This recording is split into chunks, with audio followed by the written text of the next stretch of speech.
मुख्यमंत्री जी का संबोधन।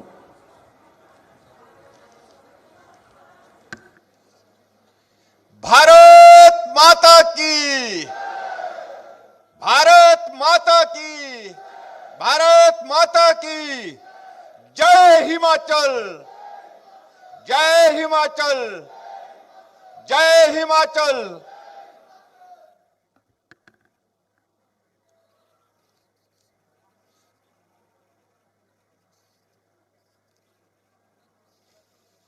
आज पूर्ण राज्यत्व दिवस के स्वर्ण जयंती समारोह के इस अवसर पर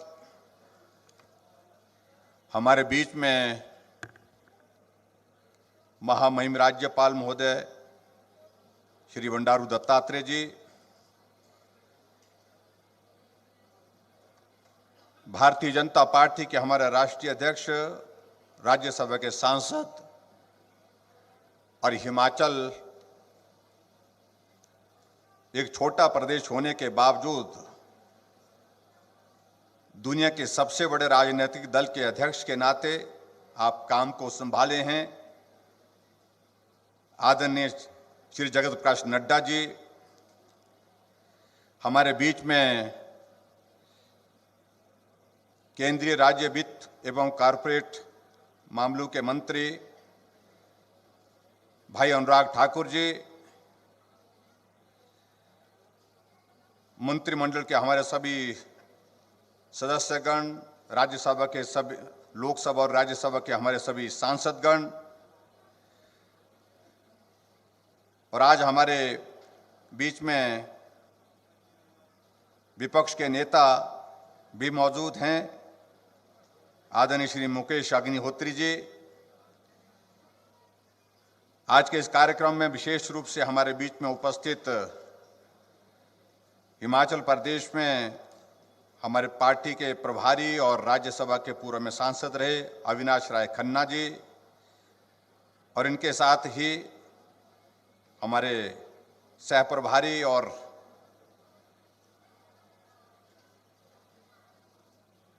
हिमाचल प्रदेश में पार्टी के काम करने के लिए, सहयोग करने के लिए आदरणीय श्री संजय टंडन जी, सभी माननीय विधायकगण, सभी बोर्डों और निगमों के प्रतिनिधि, यहाँ उपस्थित सभी अधिकारीगण,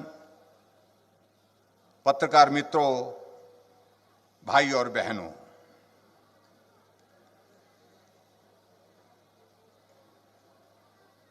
पच्चीस जनवरी कि यह दिन बहुत महत्वपूर्ण है हमारे हिमाचल के लिए।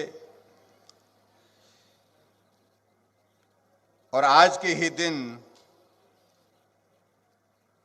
1971 में एक लंबे संघर्ष के पश्चात हिमाचल प्रदेश को पूर्ण राज्य का दर्जा हासिल हुआ था। आज इस पावन अवसर पर मैं आप सबको पूर्ण राज्यत्व दिवस के इस अवसर पर, और उसके साथ महत्व का विषय हमारे लिए यह है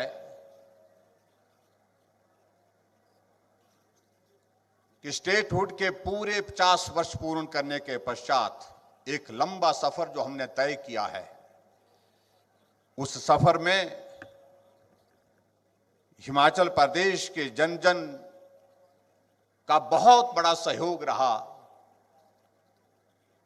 और उनके सहयोग की वजह से आज इस मुकाम को हम हासिल कर पाए हैं।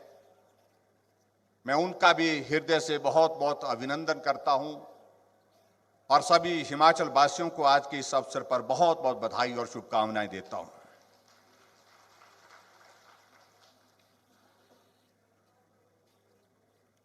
आज के इस कार्यक्रम में हमारे केंद्रीय गृह मंत्री अमित शाह जी ने हमारे बीच में उपस्थित होना था, लेकिन बहुत महत्वपूर्ण कार्य की वजह से वो उपस्थित नहीं हो पाए। इस बात की हम कमी महसूस कर रहे हैं। लेकिन उसके बावजूद उनकी शुभकामनाएं हमको हमेशा मिली हैं। इसके लिए मैं उनका हृदय से आभार व्यक्त करता हूं। आज के इस कार्यक्रम में महामहिम राज्यपाल महोदय जी हमारे बीच में समय निकाल करके आए हैं। मैं उनका भी अभिनंदन करता हूं, उनका भी आभार व्यक्त करता हूं। और विशेष तौर से आज के इस कार्यक्रम में बहुत व्यस्तताओं के बावजूद भी आप जगत प्रकाश नड्डा जी हमारे बीच में यहां शिमला में पहुंचे हैं और हिमाचल प्रदेश के इस बहुत महत्वपूर्ण कार्यक्रम में आपने इस कार्यक्रम की शोभा बनाई, इसके लिए भी मैं आदरणीय जगत प्रकाश नड्डा जी का यहां पहुंचने पर अभिनंदन करता हूं, स्वागत करता हूं, इनका आभार व्यक्त करता हूं। भाई अनुराग ठाकुर जी भी आज हमारे इस कार्यक्रम में हमारे बीच में उपस्थित हैं। आपका भी मैं आज के इस कार्यक्रम में हृदय से आभार व्यक्त करता हूं। भाई और बहनों, 50 वर्ष बीते इस सफर में। कठिन डगर थी, मुश्किलें पहाड़ों की तरह सामने थी, लेकिन उसके बावजूद हिमाचल की जनता ने तय किया इस सफर को करना है, एक मंजिल को हासिल करना है। कठिनाइयां भी सामने, लेकिन उसके बावजूद एक मजबूत इरादे के साथ कदम आगे बढ़ाए और आज हिमाचल प्रदेश के जन्म को, यानी कि पूर्ण राज्य के 50 वर्ष पूर्ण होने पर मैं हिमाचल प्रदेश की जनता का जहां आभार व्यक्त करता हूं, जहां हर कदम पर उनका सहयोग मिला आगे बढ़ने के लिए, वहां आज इस ऐतिहासिक रिज के मैदान पर जहां 25 जनवरी 1971 को तत्कालीन प्रधानमंत्री श्रीमती इंदिरा गांधी जी स्वयं उपस्थित होकर के इस बात की घोषणा के लिए यहां हमारे बीच में मौजूद थीं, उनको भी मैं आज स्मरण करता हूं, उनके योगदान को अभी उनका भी आभार व्यक्त करता हूं। यही ऐतिहासिक रिज का मैदान जहां पूर्ण राज्यत्व की घोषणा हुई और हिमाचल प्रदेश देश का 18वां राज्य बना था। आज के इस अवसर पर मैं अपने प्रदेश के पहले मुख्यमंत्री डॉक्टर यशवंत सिंह परमार जी को भी स्मरण करता हूं। लगातार हिमाचल प्रदेश की पैरवी की। ये राज्य पूर्ण रूप से विकसित होना चाहिए, ये राज्य पूर्ण रूप से अस्तित्व में आना चाहिए। हमेशा इस बात को केंद्र के सामने रखते रहे और आखिरकार उनकी मेहनत के बाद सफलता हासिल हुई और हिमाचल प्रदेश को पूर्ण राज्य का दर्जा प्राप्त हुआ। उसके पश्चात हिमाचल ने आगे जब बढ़ना शुरू किया, बहुत जटिल परिस्थितियां, कठिन परिस्थितियां का वो दौर था। सड़कें नहीं थी, बहुत सारे गांव, बहुत सारे इलाके ऐसे थे जहां पर पेयजल की सुविधा नहीं थी, बहुत सारे इलाके ऐसे थे जहां पर बिजली उपलब्ध नहीं थी। जब प्लानिंग की बैठक में डॉक्टर यशवंत सिंह परमार जी को कहा कि हिमाचल को प्राथमिकता के आधार पर अगर कोई चीज करने के लिए हम सोचे तो क्या सोचना चाहिए, उन्होंने 3 शब्दों में अपनी बात कही थी। अगर हिमाचल को विकास के लिए आप सहयोग करना चाहते हैं तो मुझे सिर्फ 3 शब्द कहने हैं, सड़क, सड़क और सड़क। ये उस वक्त उन्होंने कहा था। क्योंकि जहां भी जाना होता था चारों तरफ हम देखते थे उस वक्त लोगों के पेट पर बोझ होता था। और उन्होंने उस बात को उस वक्त कहा था जिस दिन लोगों की पीठ का बोझ उतार करके हम फेंकने में सफल होंगे, हिमाचल विकास की राह पर बहुत तेज गति से आगे बढ़ेगा। उस दृष्टि से डॉक्टर यशवंत सिंह परमार, जिनको हम हिमाचल निर्माता के रूप में भी जानते हैं, पहले मुख्यमंत्री के बतौर उन्होंने हिमाचल प्रदेश को एक विजन दिया, एक दिशा दी। और उस मार्गदर्शन के वजह से आज हम एक मुकाम पर पहुंचे हैं। मुझे लगता कि हमारी बात अधूरी रहेगी जहां हिमाचल प्रदेश के हर व्यक्ति खड़ा करने के लिए, काम करने के लिए जो भी उनसे यथा सहयोग हो सकता था, यथासंभव सहयोग हो सकता था, उसको हमने करने के लिए कोई कसर नहीं छोड़ी। वहां विभिन्न समय में इस प्रदेश को नेतृत्व जो मिलता रहा, उनकी भी एक बहुत महत्वपूर्ण भूमिका रही है।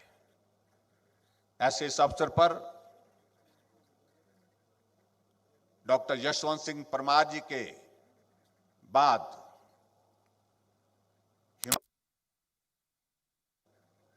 जिन नेताओं ने नेतृत्व करते हुए इस प्रदेश को आगे बढ़ाया, मैं उन सबको नमन करता हूं।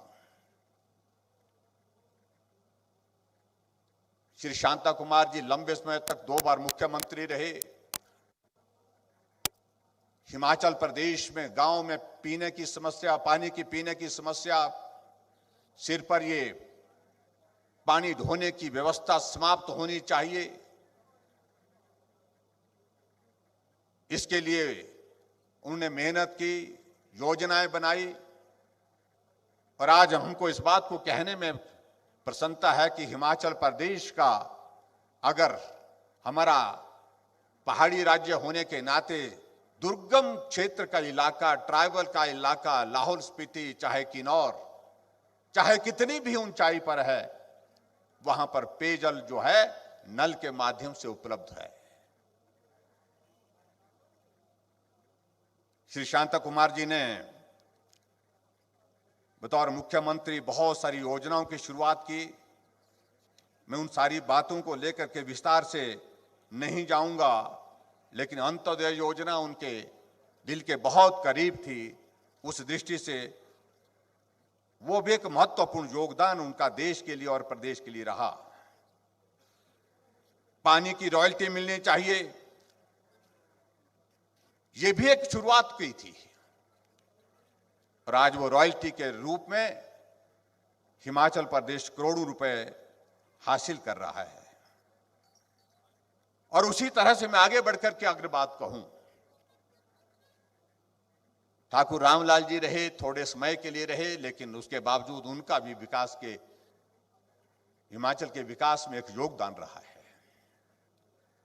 श्री वीरभद्र सिंह जी हिमाचल प्रदेश के इतिहास में लंबे समय तक मुख्यमंत्री रहे, सबसे लंबे समय तक। और हिमाचल प्रदेश के हर गांव तक, हर व्यक्ति तक पहुंचने के लिए उनके प्रयत्न, उनके प्रयास हमेशा रहे। और हिमाचल प्रदेश को विकास में हर क्षेत्र में प्रगति हो, उस दृष्टि से जो प्रयत्न प्रयास उनके नेतृत्व में उस वक्त हुए, उसको भी हमको स्मरण करना चाहिए। उनका भी योगदान जो हिमाचल के विकास के लिए रहा, उसके लिए मैं उनका हृदय से आभार व्यक्त करता हूं। आदरणीय प्रेम कुमार धूमल जी हिमाचल प्रदेश में 2 बार मुख्यमंत्री रहे, और उन्होंने भी अपने कार्यकाल में बहुत सारी योजनाओं को, ये हिमाचल पॉलीथीन फ्री होना चाहिए, ये हिमाचल ऊर्जा राज्य के रूप में पूरे देश में एक अलग पहचान के साथ खड़ा होना चाहिए, हिमाचल प्रदेश के गांवों में सड़कों को पहुंचाने के लिए हमको काम करने की जरूरत है।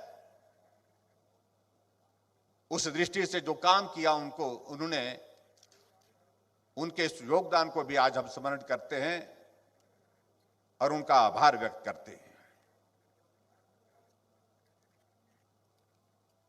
मुझे लगता है कि हमारी बात अधूरी रहेगी। पूर्व प्रधानमंत्री अटल बिहारी वाजपेयी जी, जिनका हिमाचल के साथ बहुत करीबी का संबंध था, करीबी का रिश्ता, जब भी फुर्सत मिलती हिमाचल आते, हिमाचल आकर के आराम करते, आराम करने के साथ कविता लिखते, सत्ता में रहे विपक्ष में रहे लेकिन हिमाचल आना नहीं छोड़ा। आज भले ही हमारे बीच में नहीं है, लेकिन उनके योगदान को हम कभी भी भूल नहीं सकते, हम देवभूमि हिमाचल के लोग, क्योंकि उन्होंने प्रधानमंत्री ग्राम सड़क योजना की शुरुआत उस वक्त 60,000 करोड़ रुपए की लागत से पूरे देश के लिए की थी, और वो एक वजह बनी आज हिमाचल प्रदेश की जितनी भी हमारी पंचायतें हैं, 3615 पंचायतें आज की तारीख में हैं, और उसमें लगभग 50 पंचायतें ऐसी रह जाती हैं जहां सड़कें पहुंचाने के लिए जो है अभी थोड़ा काम करना बाकी है। और हम कह सकते हैं कि अगर सड़कें अगर गांव में पहुंची हैं, लोगों का पीठ का बोझ अगर सही तरीके से अगर किसी ने उतारा, किसी नेतृत्व ने उतारा, तो ये श्रेय देश के यशस्वी पूर्व प्रधानमंत्री अटल बिहारी वाजपेयी जी को जाता है। गांव गांव को सड़कें, प्रधानमंत्री ग्राम सड़क योजना की, अगर ये योजना शुरू नहीं होती, मैं दावे के साथ कह सकता आज भी सैकड़ों पंचायतें हमारी ऐसी होती जहां पर सड़क की सुविधा उपलब्ध नहीं हो पाती। इंडस्ट्रियल पैकेज उनकी देन, और इसके अलावा एक नहीं अनेक तरह से, अगर हम अटल टनल रोहतांग का हम जिक्र करें, शुरुआत की थी, और आज हमें इस बात की प्रसन्नता, आदरणीय नरेंद्र भाई मोदी जी ने उस काम को पूर्ण करके जो है वो टनल जो है वो देश के लिए समर्पित की, प्रदेश के लिए समर्पित की।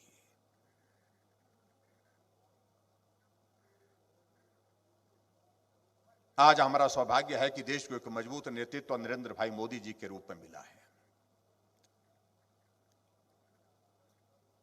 हमें इस बात का गर्व है कि ऐसा नेतृत्व जो भारत का नेतृत्व तो कर रहे हैं, लेकिन उसके साथ साथ में उनकी छवि, उनकी मान्यता इस बात को लेकर के पूरी दुनिया मान रही है कि विश्व नेता के रूप में अगर कोई व्यक्तित्व आज की इस दुनिया में है तो वो नरेंद्र भाई मोदी जी हैं। भाई और बहनों, ये स्वर्ण जयंती वर्ष मनाने का हमने कार्यक्रम पिछले साल हमने तय किया था, लेकिन बीच में कोविड के चलते सारे कार्यक्रम हमको स्थगित करने पड़े। अब की बार हमने तय किया कि हम हिमाचल प्रदेश में 50 साल पूरे होने के पश्चात 51वां साल जो लगा हमारा, इसमें भी इस कार्यक्रम को हम जारी रखेंगे।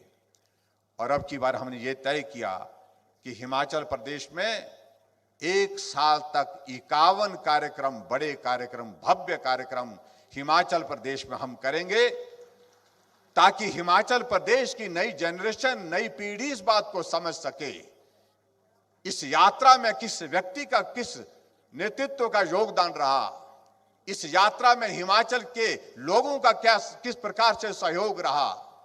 और आज हिमाचल प्रदेश 50 साल का सफर पूरा करने के पश्चात जो है कहां पहुंचा है। इस दृष्टि से हमने बहुत सारे कार्यक्रम आने वाले समय के लिए हमने निर्धारित किए हैं। उन कार्यक्रमों की डिटेल्स आप सबके बीच में समय समय पर हम आपको उपलब्ध करवाएंगे, लेकिन इससे पहले मैं और बात कहूं। मैं देख रहा था कि कार्यक्रम, अभी हमारा सांस्कृतिक कार्यक्रम जो चल रहा था, अभी कुछ और भी बाकी रहता था, समय की कमी होने की वजह से बीच में हमको स्थगित करना पड़ा। और इस बात को हम अनुभव कर रहे हैं, इस प्रकार का अवसर हमको लगभग 1 वर्ष के बाद मिला है। 1 साल तक पूरे देश में इस प्रकार के कार्यक्रमों का आयोजन नहीं हो पाया कोविड के चलते। और आज इस कार्यक्रम को जहां हम यहां शिमला में कर रहे हैं, वहां निश्चित रूप से मुझे लगता है कि हमको स्मरण करना चाहिए पूरे देश की जनता का इस योगदान को, जो कोविड के संकट के दौरान हमको एक सहयोग और समर्थन मिला मजबूती के साथ इस वायरस के खिलाफ लड़ने के लिए। और हिमाचल प्रदेश की जनता का तो मैं हृदय से आभार व्यक्त करना चाहूंगा। बहुत बड़ा संकट, और इस संकट से पार निकलने में लगता था कि बहुत कठिन वक्त जो हमारे सामने है उसमें मुश्किल आएगी, लेकिन उसके बावजूद हिमाचल प्रदेश की जनता का मैं हृदय से आभार व्यक्त करना चाहूंगा। सहयोग मिला, समर्थन मिला। आज लगभग 1 साल पूरा होने जा रहा है, और इस कोविड के चलते जहां हमने कार्यक्रम स्थगित किए, जहां हमने लॉकडाउन के दौर देखे, उन सारी चीजों से पार होते हुए आज हिमाचल प्रदेश में बहुत तेजी से हम देख रहे हैं कि कोविड पर कंट्रोल होता दिख रहा है। आज लगभग 400 मामले एक्टिव केसेस हमारे पास 400 के लगभग रह गए, और हम उम्मीद करते हैं कि आने वाले समय में ये कोविड समाप्त हो करके रहेगा। और इसके लिए मैं सबसे बड़ी बात कहना चाहूंगा कि हमारे देश के यशस्वी प्रधानमंत्री नरेंद्र भाई मोदी जी का हम हृदय से आभार व्यक्त करते हैं। इतना बड़ा संकट देश के सामने, दुनिया के सामने, लेकिन मजबूती के साथ उसका सामना करने के लिए पूरे देश के लोगों को प्रेरित करते रहे।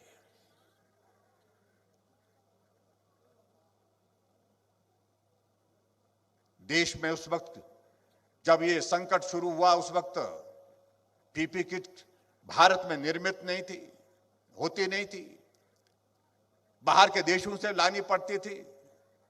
वेंटिलेटर जो है वो बाहर के देशों से मंगवाने पड़ते थे, और जितनी भी सारी चीजें, जिन बातों को लेकर के इस वायरस के खिलाफ आवश्यकता महसूस की जा रही थी, वो सारी चीजें भारत में उस तरह से उपलब्ध नहीं थी। लेकिन आज हम इस बात को गर्व के साथ कह सकते हैं कि भारत ने अपने पांव पर खड़े होने का निश्चय किया। आत्मनिर्भर भारत की बात हमारे देश के यशस्वी प्रधानमंत्री नरेंद्र भाई मोदी जी ने की। आज भारत में पीपी किट की कमी नहीं है। भारत में निर्मित पीपी किट आज भारत के अंदर जो है वो प्रचुर मात्रा में उपलब्ध होने के साथ साथ में हम दूसरे देशों को भी उपलब्ध कराने में सक्षम हुए हैं। भारत में इसकी वैक्सीन बननी चाहिए।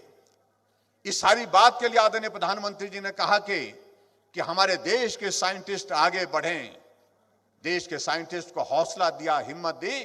और आज हमें इस बात की भी प्रसन्नता है कि आदरणीय प्रधानमंत्री ने जिस प्रकार से साइंटिस्ट को प्रोत्साहित किया, हम सफल हुए। एक नहीं, दो वैक्सीन आज भारत में उपलब्ध हो गई, भारत की निर्मित। इसके लिए भी आदरणीय प्रधानमंत्री जी का मैं अभिनंदन करता हूं, उनको बधाई देता हूं, और उनके इस योगदान को हमेशा मैं स्मरण करता हूं। भाई और बहनों, आदरणीय जगत प्रकाश नड्डा जी हमारे बीच में हैं। वो विस्तार से अपनी बात कहेंगे। आज के इस पावन अवसर पर मैं उनका हृदय से आभार व्यक्त करता हूं। आप हिमाचल प्रदेश के गांव-गांव में घूमे हुए हैं। आप हिमाचल प्रदेश में मंत्री रहे। उस वक्त भी हिमाचल प्रदेश को बहुत सारी योजनाओं के माध्यम से आपने जो योगदान दे सकते थे वो योगदान दिया। और केंद्र में आप स्वास्थ्य मंत्री होने के नाते तब भी आपने हिमाचल प्रदेश के लिए कोई कमी नहीं छोड़ी।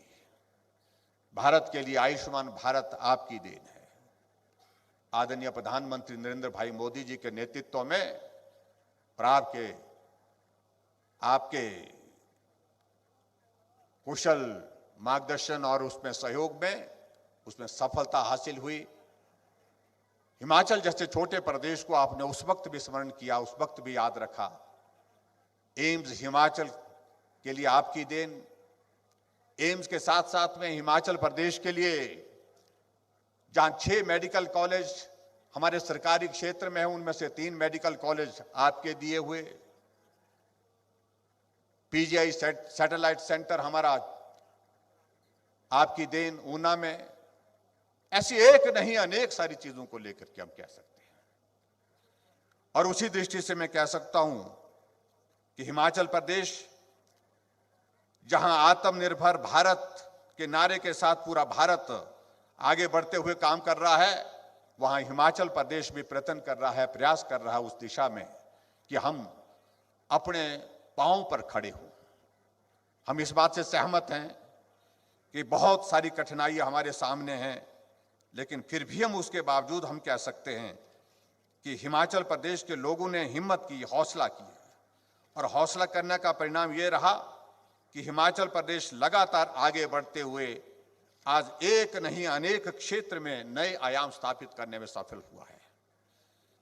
जहां 50 वर्ष पहले की अगर हम बात कहें, उस वक्त हिमाचल प्रदेश में प्रति व्यक्ति आय जो है 651 रुपए थी, और आज उस बात का जिक्र हम करें तो हिमाचल प्रदेश में प्रति व्यक्ति आय का जिक्र करें तो 1,95,255 रुपए है।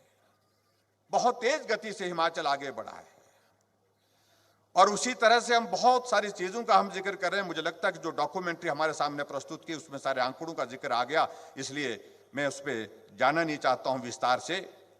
मैं इतना जरूर कहना चाहता हूं कि 3 वर्षों से हिमाचल प्रदेश की लोगों की सेवा करने का अवसर प्राप्त हुआ है। विभिन्न योजनाओं के माध्यम से, कुछ नए इनिशिएटिव्स के माध्यम से हमने हिमाचल प्रदेश में काम करने की हमने कोशिश की है। लोगों की समस्या का समाधान मौके पर हो, जनमंच उसके लिए हमने शुरू किया। उसके बावजूद हमने कहा कि जनमंच से अगर कोई समस्या रह जाती है, घर बैठे लोगों की समस्याओं का समाधान कैसे हो सकता है, उसके लिए हमने सीएम हेल्पलाइन की शुरुआत की 1100, और उसी प्रकार से आगे बढ़ करके आयुष्मान भारत ने गरीब लोगों को इलाज करने के लिए बहुत बड़ी मदद पूरे देश भर में की। 5 लाख रुपए का हेल्थ कवर आयुष्मान भारत के अंतर्गत, और हिमाचल प्रदेश में लगभग 22 लाख लोग उसमें कवर होते थे।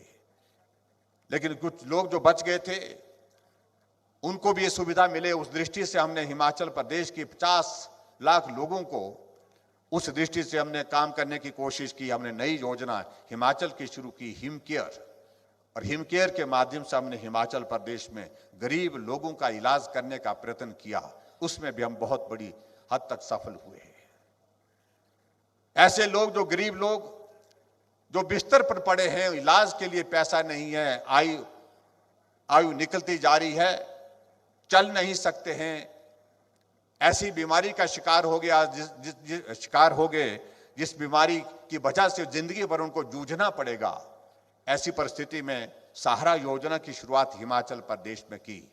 3,000 रुपए उस मरीज के खाते में हम हर महीने डाल रहे हैं। हमारे बुजुर्ग, जिन लोगों की वजह से हमने दुनिया को देखा, दुनिया को समझा, उनकी सेवा करने का दायित्व भी हमारा होना चाहिए। इस भाव को आगे बढ़ाते हुए हमने 70 साल के ऊपर के सभी बुजुर्गों के लिए पेंशन का प्रावधान किया।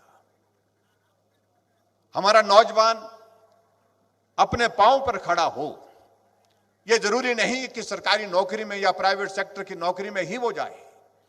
उस दृष्टि से अपने पांव पर खड़ा होने के लिए हमने हिमाचल प्रदेश में एक नई योजना की शुरुआत की, मुख्यमंत्री स्वावलंबन योजना, और मैं देख रहा हूं पिछले कुछ अरसे से बहुत बड़ा रुझान उस दृष्टि से उस योजना के लिए भी आया है।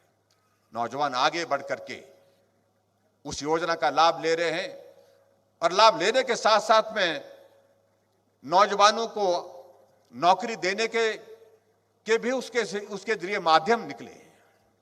उस दृष्टि से भी हम हिमाचल प्रदेश में सफल हुए हैं। हिमाचल पर्यटन की दृष्टि से बहुत महत्वपूर्ण है। पर्यटन एक ऐसा क्षेत्र है जहां पर हिमाचल प्रदेश को रोजगार का भी बहुत बड़ा एक जरिया मिलता है, और आय का भी एक बहुत बड़ा जरिया उसके माध्यम से हिमाचल प्रदेश के लिए है। उस दृष्टि से हिमाचल प्रदेश में हमने नई राहें, नई मंजिलों के माध्यम से नए टूरिस्ट डेस्टिनेशन डेवलप करने का प्रयत्न किया है, प्रयास किया है।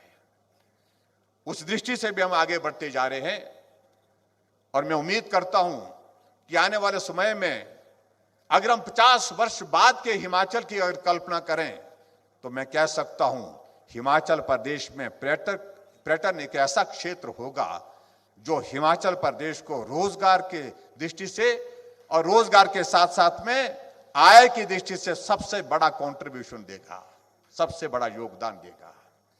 अभी मैं हाल ही में देख रहा था अटल टनल रोहतांग का उद्घाटन करने के बाद वो ऐसी परिस्थिति हमारे सामने हो गई, जो भी हिमाचल आ रहा है वो जाकर के अटल टनल रोहतांग से होकर के लाहौल पहुंच रहा है।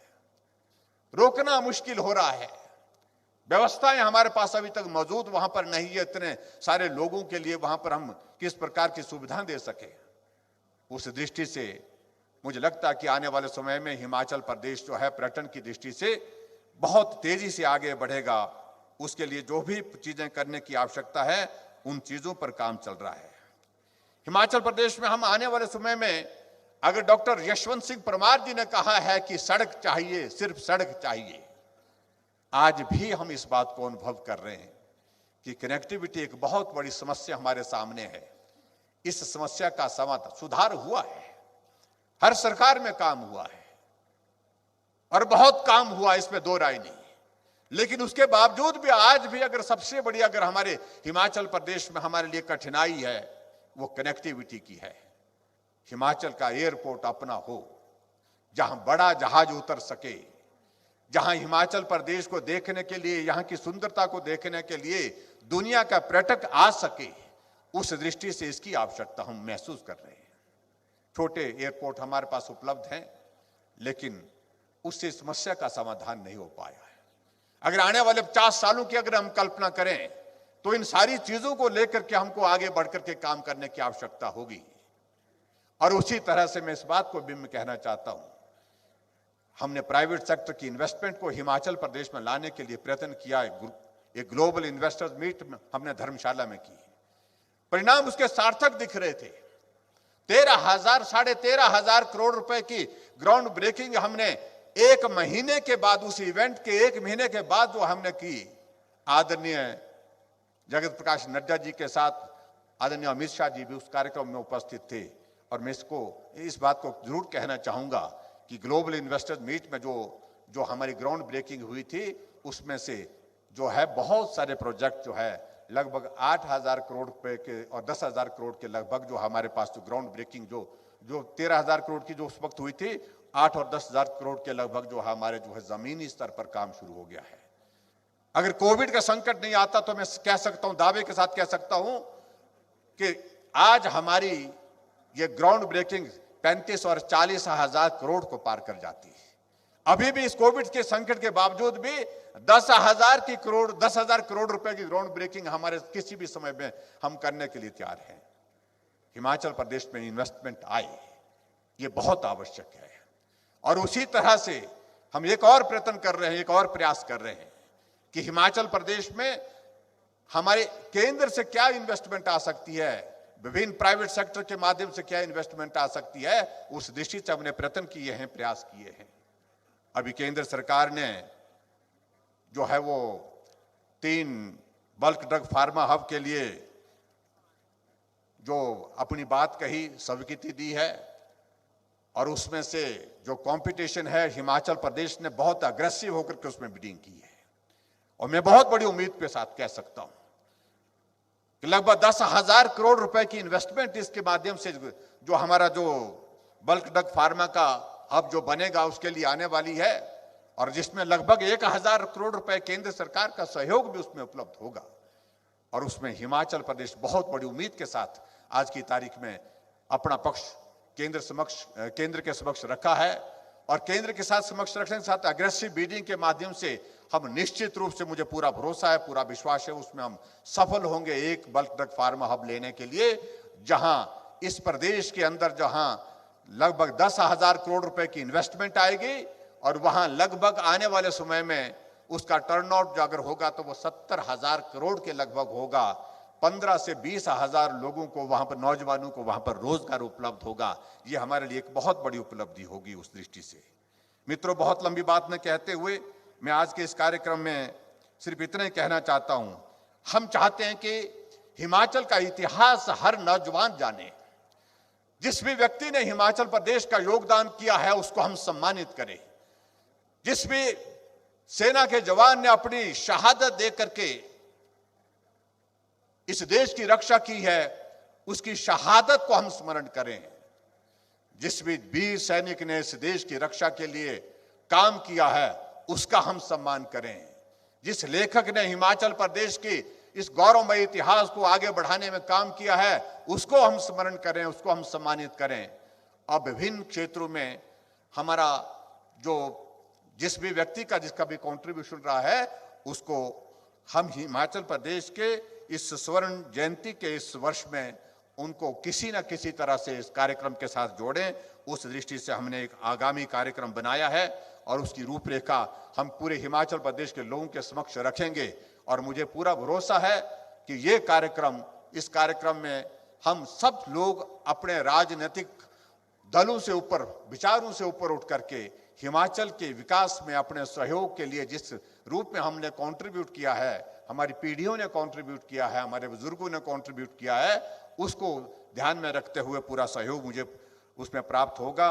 उस दृष्टि से हमने आने वाले समय में स्वर्ण जयंती रथ यात्रा हिमाचल प्रदेश में तय की है और उसी तरह से उसके बाद आगे हमने कार्यक्रम तय किया है जिसमें हिमाचल प्रदेश के जो हमारे नई जनरेशन है, नई पीढ़ी है, स्कूल, कॉलेज, यूनिवर्सिटी में पढ़ने वाले नौजवानों के बीच में हिमाचल के इतिहास को सही मायने में रखने के लिए हमने हिमाचल प्रदेश में उसमें डिबेट, डेक्लेमेशन, विभिन्न तरह के कार्यक्रम हम वहां पर करेंगे ताकि वो हिमाचल के इतिहास को अच्छी तरह से समझ सके, जान सके। और उसके साथ साथ में विभिन्न विभागों के माध्यम से जो कार्यक्रम हमने तय किए हैं उसमें पीडब्ल्यू डिपार्टमेंट में सड़कों का निर्माण 50 वर्ष पहले क्या स्थिति थी, आज हम कहाँ हैं। इंफ्रास्ट्रक्चर में हम 50 वर्ष पहले कहाँ थे, आज हम कहाँ हैं। उस दृष्टि से शिक्षा के क्षेत्र में 50 वर्ष पहले और 50 वर्षों के बाद हम आज कहाँ हैं। यानी कि विभिन्न डिपार्टमेंट, चाहे एग्रीकल्चर है, चाहे हॉर्टिकल्चर है, बागवानी हिमाचल प्रदेश में उस वक्त कहाँ था और आज हम कहाँ हैं। इस दृष्टि से हिमाचल तब और हिमाचल अब, इस दृष्टि से हम आने वाले समय में विभिन्न कार्यक्रम करने वाले हैं और उसमें सभी का सहयोग हम चाहेंगे। हिमाचल प्रदेश में जनप्रतिनिधियों ने जिन्होंने बहुत महत्वपूर्ण भूमिका निभाई है उनके योगदान को भी स्मरण करेंगे। उस वक्त की परिस्थितियां क्या थी, उस वक्त का हिमाचल उनके सामने कैसा था, किस प्रकार की कठिनाइयां थी, आज के इसमें परिस्थितियों में, आज के परिप्रेक्ष्य में वो क्या अनुभव करते हैं। इस दृष्टि से जनप्रतिनिधियों के कार्यक्रम भी हम उनका भी कार्यक्रम करेंगे, चाहे वो विधायक रहे हैं, पूर्व में सांसद रहे हैं, जो भी हिमाचल प्रदेश में 50 वर्षों में, उनका भी हम कार्यक्रम करने का हम एक तय कर रहे हैं। और उसी तरह से जिन लोगों ने हिमाचल प्रदेश को अलग अलग क्षेत्रों में सम्मान दिलाया है उनको भी हम सम्मानित करेंगे। और आने वाले समय में 50 वर्षों के बाद हिमाचल कैसा हो, उस दृष्टि से भी हम हिमाचल प्रदेश के लोगों के सुझाव की दृष्टि से अपनी बात कहने के लिए सुझाव हम तक पहुंचे। क्या परिकल्पना उनकी हिमाचल प्रदेश की है आने वाले 50 वर्षों के लिए, उन सारी बातों का भी जिक्र जिस रूप में वो कर सकते हैं वो कहें, उनका भी हम संकलन करेंगे। इन सारी चीज़ों के माध्यम से हम आगे इस 1 वर्ष तक के कार्यक्रमों का आयोजन करेंगे। हमारे हिमाचल प्रदेश में जहां हम देवभूमि के नाम से जाने जाते हैं, बहुत सारे मेले होते हैं। जहां मेलों में अंतर्राष्ट्रीय स्तर के जो मेले होते हैं उसमें भी हम स्वर्ण जयंती वर्ष के इस अवसर पर 1 दिन का मेला जो है वो डेडिकेट करेंगे। 50 साल हिमाचल प्रदेश के जो है स्टेटहुड के पूरे होने पर जो है वहां पर कार्यक्रम किए जाएं। उस दृष्टि से भी हम विभिन्न कार्यक्रम आयोजित करने का प्लान करके जो है आगे बढ़ रहे हैं। और आज के इस कार्यक्रम में एक बार फिर से मैं आप सबका भी यहाँ पहुँचने पर धन्यवाद करता हूँ। आदरणीय श्री जगत प्रकाश नड्डा जी का भी मैं आभार व्यक्त करता हूँ। आदरणीय अमित शाह जी जो आज के इस कार्यक्रम में हमारे बीच में उपस्थित रहने वाले थे, लेकिन बहुत महत्वपूर्ण कार्य की वजह से वो आज के इस कार्यक्रम में हमारे बीच में उपस्थित नहीं हो पाए। अभी हम प्रयत्न कर रहे हैं कि वो जहां जिस महत्वपूर्ण बैठक में हैं, जहां से उनका निकलना मुश्किल हो रहा है, अपनी बात वो हम तक टेक्नोलॉजी के माध्यम से कहें, ऐसा हम प्रयत्न कर रहे हैं। लेकिन बैठक बहुत महत्वपूर्ण है, बहुत आवश्यक है। निकलना संभव हो पाएगा या नहीं हो पाएगा ये कठिन थोड़ा सा लग रहा है, ऐसा संदेश आया है। लेकिन फिर भी उसके बावजूद उनकी शुभकामनाएं, आदरणीय प्रधानमंत्री जी की शुभकामनाएं सदैव हमको मिलती रहती हैं। और आने वाले समय में ये भी मैं कहना चाहता हूं, एक कार्यक्रम, भव्य कार्यक्रम, बड़ा कार्यक्रम हम आदरणीय प्रधानमंत्री जी के जो है वो मार्गदर्शन में हिमाचल प्रदेश में स्वर्ण जयंती वर्ष के अवसर पर हम करेंगे। उसका कार्यक्रम हम निर्धारित, जो हम जब भी तय होगा उस वक्त हम उस कार्यक्रम की जानकारी देंगे आप सबको। यही मैं आपके बीच में कहना चाहता हूं। आदरणीय महामहिम राज्यपाल महोदय जी का विशेष तौर से मैं आभार व्यक्त करता हूं कि आज के इस कार्यक्रम में हमारा मार्गदर्शन करने के लिए यहाँ पर हैं। आदरणीय जगत प्रकाश नड्डा जी का विशेष तौर से मैं, आप दिल्ली से समय निकाल करके पहुंचे, आपका भी मैं आभार व्यक्त करता हूं। डॉक्टर मल्लिका नड्डा जी का भी मैं